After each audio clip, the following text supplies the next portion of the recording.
하나님의 영이 함께 하는가 이런 제목으로 사무엘상 16장 14절에서 23절 말씀 같이 나누겠습니다. 계속해서 요즘 우리는 사무엘상을 묵상해 나가고 있습니다. 우리가 쭉 사무엘상을 묵상해 오면서 우리에게 계속해서 사무엘서의 저자가 전하고 싶은 메시지가 있지요. 그 메시지가 무엇일까요? 그 메시지는 하나님께서 어떤 사람을 쓰시고 또 어떤 사람을 통해 역사를 이루어 가시는가 하는 것입니다. 그래서 하나님이 쓰시는 사람, 하나님이 쓰시지 않는 사람, 쓰시지 않으셨던 사람들을 이렇게 번갈아 보여주면서 이 사무엘서가 진행되고 있는데요. 예를 들면 하나님께서는 이 무자한 그렇지만 하나님께 겸손하게 매달린 여인 한나를 쓰시고 반면에 자식은 많았지만 한없이 교만했던 브린나는 쓰시지 않는다 하는 것을 통해서 겸손한 자, 하나님 앞에 겸손한 자를 높이시고 교만한 자를 낮추신다 하는 것을 보여주셨습니다. 또 제사장의 직위를 너무나 당연하게 생각하고 또 행포를 일삼았던 엘리와 그의 두 아들 홈리와 비나스는 이렇게 쓰지 않으시고 반면에 아이에 불과했지만 하나님의 또 그리고 하나님의 음성조차도 잘 이렇게 알아듣지 못했지만 하나님의 전에 머물면서 하나님의 말씀을 이렇게 이 하나님을 섬기던 그런 사무엘은 귀하게 쓰셨습니다. 이를 통해서 하나님께 감사하고 하나님의 은혜를 당연하게 받지 않는 사람을 하나님 귀하게 여기시고 반면에 하나님의 은혜를 너무나 당연하게 여기고 하나님께 함부로 행하는 자들을 하나님 귀하게 쓰시지 않는다 하는 것을 보여주셨습니다. 그렇습니다. 그래서 하나님이 쓰시는 사람은 교만하지 않고 한나같이 겸손한 사람, 또 하나님이 쓰시는 사람은 하나님 주신 은혜를 당연하게 여기지 않고 감사히 여기고 주님 앞에 머물고자 힘쓰는 사람들, 이런 사람들을 하나님 쓰신다 하는 것을 이 여러 등장인물들을 통해서 계속해서 우리에게 보여주고 계신 것이죠. 바라는 것은 우리가 또 제가 하나님 앞에 이런 겸손한 사람, 한나같이 겸손한 사람, 또 참 사무엘같이 하나님을 기쁨으로 섬기는 사람, 또 하나님의 은혜를 사모하는 사람, 그래서 하나님의 전에 떠나지 않고 하나님 전을 머무는 자들이 우리 모두가 되기를 간절히 소망합니다. 그래서 이 아침에도 또 이렇게 우리가 함께 모여서 말씀 보고 기도하려고 하는데요. 하나님의 그래서 쓰임받았던 사람들의 목록에 우리 모두의 이름이 올라가서 또 기록되기를 간절히 소망하고 또 우리 성도님들 그렇게 되시기를 기도합니다. 오늘 본문은 이러한 겸손과 간절함 외에 또 하나님께 쓰임받는 사람의 중요한 조건이라고 할 수 있는 하나님의 영이 함께하는가, 다 통하는 것이겠죠. 하나님의 영이 함께할 때 그가 겸손하게 되고 간절하게 되고 또 겸손하고 간절한 삶을 살 때에 하나님의 영이 더욱더 풍성하게 부음바 되니까 연결이 되는 것인데 하나님의 이 영이 함께 하시는 자야말로 하나님이 쓰시는 사람이다 하는 것을 오늘 본문을 통해 볼 수 있습니다. 하나님께서 쓰시는 사람의 중요한 조건, 그것은 하나님의 영이 함께 하시는가 하는 것입니다. 아무리 대단한 사람도 하나님의 영이 떠나면 하나님께 쓰임받을 수 없고 아무리 부족한 사람이라 할지라도 하나님의 영이 함께 하시면 귀하게 쓰임받을 수 있다 하는 것이 이 오늘 본문의 내용입니다. 먼저 하나님의 영이 떠난 사람 사울입니다. 사울은 처음 왕으로 부름받았을 때에 여러분 기억나십니까? 사울이 하나님께 처음으로 부름받았을 때 어떤 현상이 있었습니까? 아시는 것처럼 하나님의 영이 그에게 임했습니다. 하나님의 영이 크게 감동했다 이렇게 표현했지 않습니까? 그 결과 그는 어떤 상황이 되었느냐 하면은 그가 선지자의 무리 속에 속해서 예언을 했습니다. 놀랍게 신에 감동되어서 선지자들처럼 이렇게 이 예언을 했었죠. 그리고 또 그 후에 하나님 영이 감동된 이후에 암몬과 같은 나라와 전쟁에서 놀라운 승리를 거두었습니다. 그동안 이스라엘을 오랫동안 괴롭혔던 암몬이라는 나라와 싸웠고 또 싸운 결과 승리를 했습니다. 또 그 이후에도 하나님이 함께 하심으로 여러 가지 크고 작은 나라를 다스리는 일에 하나님의 역사를 경험했습니다. 하지만 왕이 된 이후에 그의 마음이 교만해지고 계속해서 하나님 주시는 말씀을 듣기를 거절하고 불순종하고 또 이렇게 회개도 하지 않다가 하나님의 영이 떠나게 되죠. 하나님의 영이 오늘 이 14절에 보는 것처럼 여호와의 영이 사울에게서 떠나고 그 다음에 어떻게 되느냐면은 그냥 떠나고 그 상태에 머물러 있는 게 아니고 여호와께서 부리시는 악령이 그를 번뇌하게 한지라 이렇게 되어 있습니다. 여호와의 영이 부리시는 악령이라고 하는 게 여호와께서 악령을 어떻게 하시는가 이렇게 생각할 수 있지만 악령도 하나님의 다스림 아래에 있다 하는 것을 가리키는 말인데요. 어쨌든 그 악한 영이 이 사울에게 나쁜 영들이 그 사울의 마음속에 들어가게 됐다는 거죠. 왜냐하면 우리의 영혼은 영적인 진공 상태를 싫어하기 때문에 우리 영혼이 뭔가 비게 되면 악한 영이 이렇게 하나님의 성령이 임재하지 않으면 그 빈자리를 그냥 비워두는 것이 아니라 다른 것이 채우게 되는데 그것이 이제 악한 영들이 채우게 된다는 것이죠. 그래서 그 영혼 속에 악한 영들이 이렇게 가득하게 돼서 악한 생각들, 악한 마음들, 악한 이런 영적인 것들이 그 속에 가득 자리하게 됩니다. 그래서 이 이후에 보여지는 사울의 증세가 아주 불안감을 느끼고 아주 이렇게 피해망상증, 다윗이 자기를 죽이려고 한다는 그런 피해망상적인 생각과 불안감과 여러 가지 심리적인 불안 상태를 보여줍니다. 결국 이러한 증세로 사울로 하여금 자기 자신은커녕 나라를 다스릴 수 없는 나라를 다스리기는커녕 자기 자신조차 이렇게 돌볼 수 없는 그런 상태가 되어갑니다.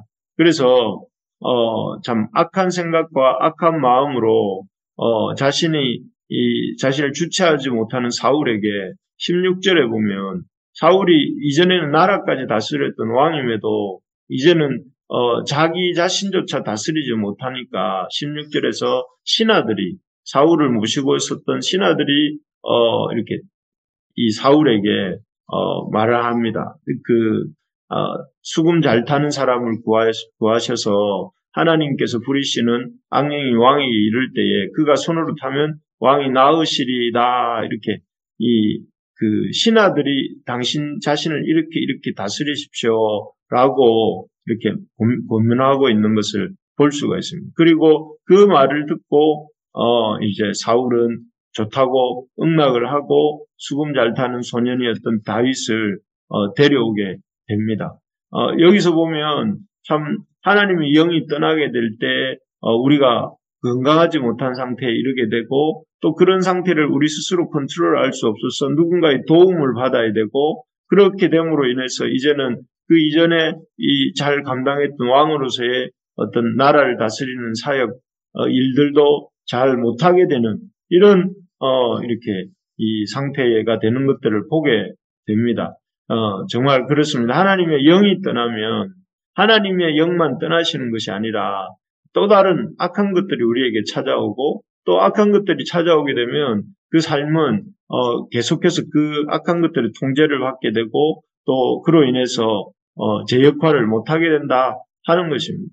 그래서 바울 사도는 뭐라고 했느냐면은 성령의 충만을 받으라 이렇게 말을 했습니다. 그 성령의 충만함 속에는 참 이 복수로 이게 계속해서 성령의 충만함을 받아야 된다고 되어 있고 또 명령입니다. 이게 받고 싶으면 받고 안 받고 싶으면 안 받는 것이 아니라 충만을 받아야 된다 하는 것과 또 이게 수동태입니다. 내가 받고 싶다고 받는 것이 아니라 하나님 주셔야 받는 것이죠. 그래서 바울 사도는 계속해서 이 사울의 얘기를 이제 바울도 알았겠지만 어쨌든 이런 우리의 영적인 상태가 진공적인 것을 싫어하고 그런 영혼에 있어서 우리가 하나님의 성령으로 충만하게 하지 않으면 그렇지 못한 것들이 우리 속에 들어온다는 것을 알기 때문에 우리가 끊임없이 하나님의 영을 충만하게 이렇게 공급해 주시기를 사모하고 기도하고 구하면서 나아가야 된다